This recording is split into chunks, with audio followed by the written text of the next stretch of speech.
इसके बाद वो सीधे अपने बाड़े की तरफ गए गायों का दूध निकालने के लिए। मैं याकुट की गाय पालती हूँ क्योंकि इनका दूध बहुत हाई क्वालिटी का होता है। इनमें फैट कंटेंट 7 से 8% तक हो सकते हैं। जैसे कि आप देख सकते हैं छत पर कुछ बर्फ और बर्फ के क्रिस्टल जमे हुए हैं, लेकिन अंदर का माहौल फिर भी गर्म है। दीवारों के किनारे भी बर्फ से ढके हुए हैं। छत से कुछ पानी की बूंदें टपक रही हैं, जो अंदर की नमी की वजह से है। पूरा कमरा घास, गर्म दूध और जानवरों की एक सोंधी सी खुशबू से भरा है। अब हम मिलने जा रहे हैं घोड़ा पालक से। हम देखेंगे याकुत के जंगली घोड़ों को उनके असली घर में। मिखाइल, रूही, ये रहे याकुत घोड़े। यहाँ की हालत इतनी सख्त है कि सिर्फ यही घोड़े खुद को इस माहौल में ढाल पाए हैं। आज तापमान कितना है?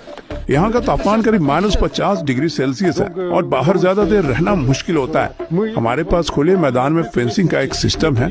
ये घोड़े ज्यादातर खुले में ही चरते हैं। इन याकुटियन घोड़ों को गर्म शेल्टर की जरूरत नहीं होती। ये -70 डिग्री सेल्सियस की ठंड में भी दिन रात खोले में रह सकते हैं। आम घोड़ों की तुलना में ये कद में थोड़े छोटे होते हैं, जो इन्हें सर्दियों में बाहर रहने में मदद करता है। क्योंकि छोटा शरीर मतलब कम एरिया में गर्मी बरकरार रहती है। इनका शरीर काफी फूला हुआ, मोटा और गोल दिखता है।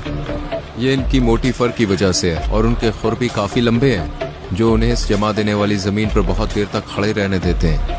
इन्हें पकड़ा नहीं गया है, इन्हें बस यहाँ खाना खिलाया जाता है। इनका शरीर ही इनका खाना है। यह है घोड़े का मांस। यहाँ लोग इसे खाते हैं। जैसा आप देख सकते हैं इसमें काफी फैट है।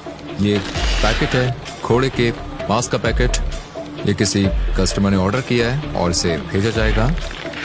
ये जो सूखे घास का ढेर आप देख रहे हैं, इसे गर्मियों में इकट्ठा करके रखा गया था। सर्दियों में यही घोड़े का मुख्य खाना होता है। खाइल ने हमें अपने घोड़े का मांस और लिवर चखने को दिया, जिसे इस इलाके में सिर्फ कच्चा और जमा हुआ ही खाया जाता है। घोड़े का कच्चा मांस। इसमें ढेर सारे विटामिन और जरूरी न्यूट्रिएंट्स होते हैं। क्योंकि यहाँ फल सब्जी नहीं होती, तो हमें सारे विटामिन मीट से ही मिलते हैं। इसका स्वाद बर्फ जैसा है, कुछ महसूस नहीं हो रहा क्योंकि ये पूरी तरह से जमा हुआ है। और ये है लिवर। ओमिक्रॉन में जनवरी के महीने में दिन की रोशनी सिर्फ करीब 4.5 घंटे तक रहती है। अभी दोपहर के 3 बजे हैं, अंधेरा छा रहा है और हम आज का दिन यहीं खत्म कर रहे हैं। पुराने जमाने में जब गाड़ियां नहीं थी तो यहाँ ट्रांसपोर्ट के लिए घोड़े, गाय, बैल और खास तौर पर रेनडियर का इस्तेमाल किया जाता था।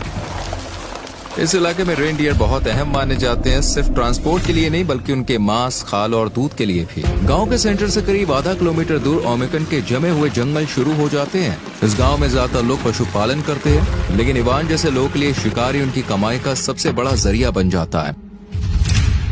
मैं जंगली